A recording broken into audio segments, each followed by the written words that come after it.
oneness of our original awareness state is evident when a baby is born.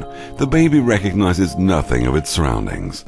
As far as a baby is concerned, everything is still oneness. We then start to learn to interpret the stupidity of our brainwashed parents. We then learn a number and language system and become indoctrinated in the seductions of our other senses, and so the reality we call life starts to take shape. We then store a memory bank full of events to recall. Add to this mix the trauma of fear, stress, and anxiety, followed by religious guilt and decades of subliminal and not so subliminal programming. We then become totally hypnotized, and just like sheep we follow the pack, going through life like mindless zombies. We accept this version of reality, a version we never questioned or chose, but deep inside we know something's not right. We're too gutless to speak out, afraid of being ridiculed by everyone around us, not to mention the constant media bombardment that has brainwashed us and molded our attitudes about everything, until we accept these viewpoints almost without question. But now the time has come, the time to question our true reality. So, get ready. Everything that you think has been real and true will fade away. Get ready to move away from the trance state and reconnect to our original awareness and wisdom state. The freedom and liberty of eternal paradise is ours.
Then, oneness decided it would like to experience a new reality in which it can experience itself subjectively.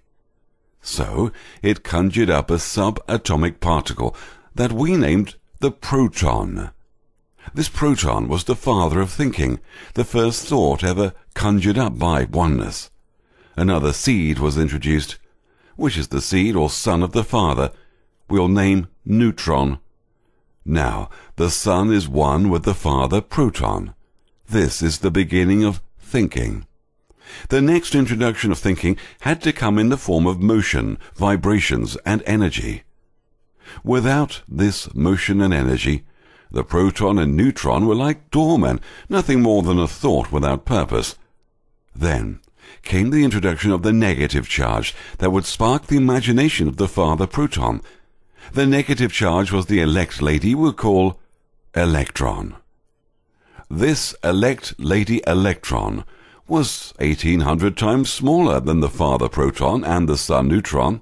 This electron would spin around the proton and neutron held in orbit by the attraction of the male. But why stop there?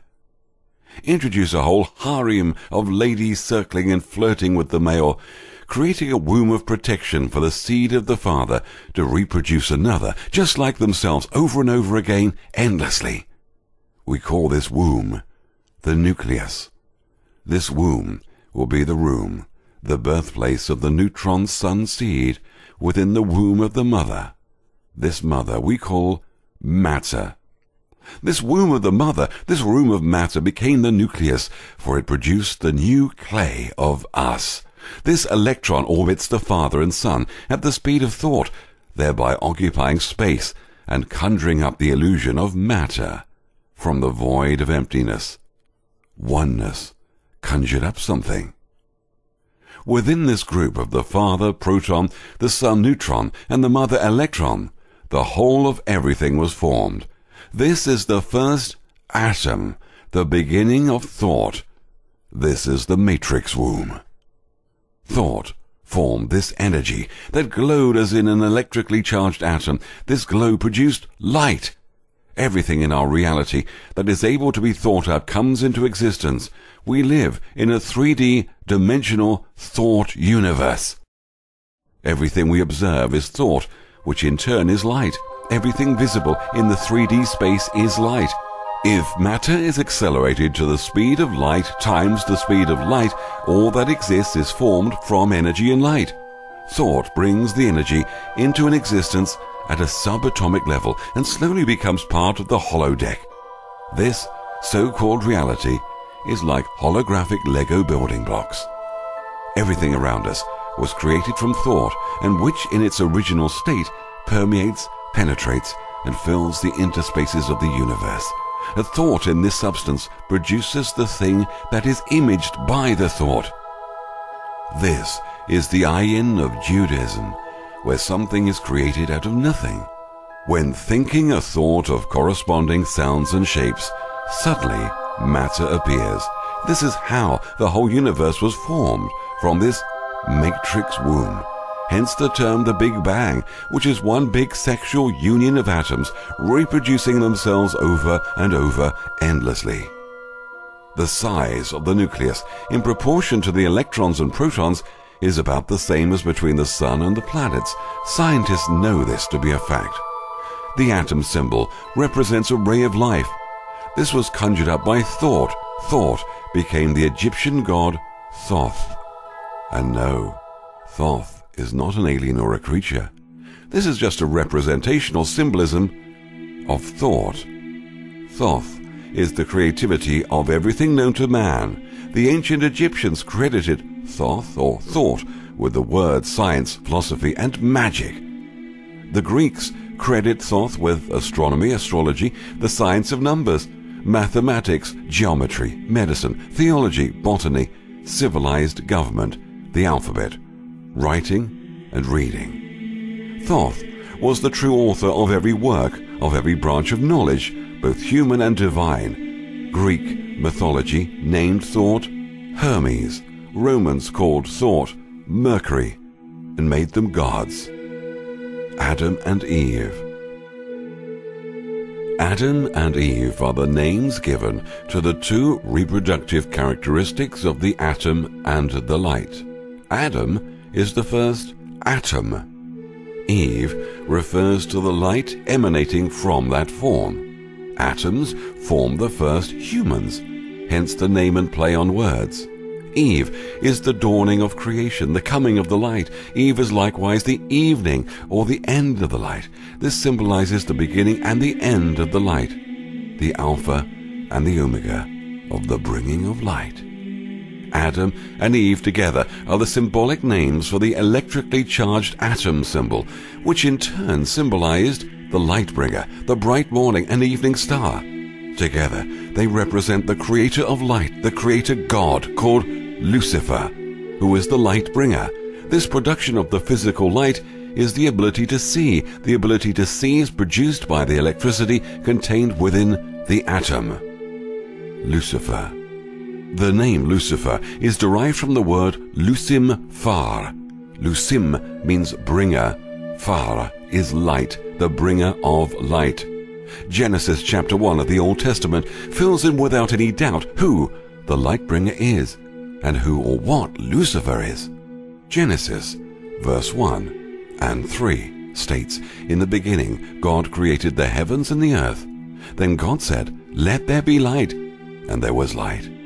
Already a hypnotic trance has been established. Of course, very few will even question if there is a God. The same concept of the light bringer has been applied to Jesus as well. In the New Testament, Revelation 16, we read, "I, Jesus, am the light and morning star." Jesus is the light, therefore Jesus is Lucifer. In fact, all religions are based on sun and moon worshipping: Christianity, Islam, Buddhism, and Judaism.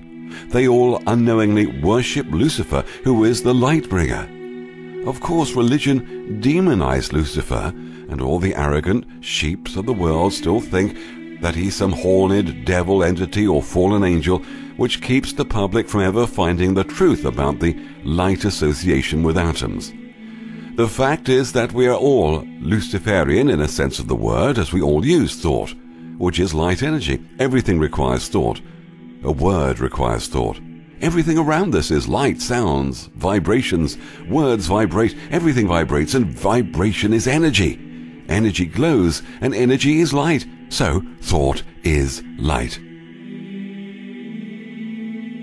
Shaitan is the Arabic word for Satan, which means knowledge or enlightenment.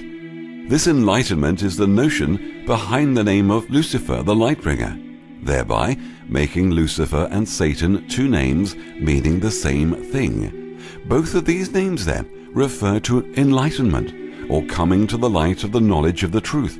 This name Satan is also derived from the name Saturn.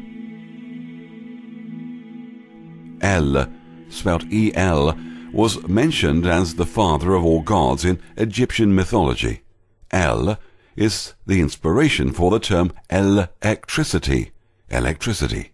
Electricity is produced by the elect lady, the electrons of the atom. El is the great architect of the universe, the so-called created God, the bringer of light. The word architect is referring to the arcing ability of electricity. Now, that oneness has conjured up thought, and thought has conjured up this three-dimensional universe. It was time to conjure up or think up the human race. The first humans were set up around the world, and the sex act for reproduction was introduced. So, too, was the illusory birth and death that was also established.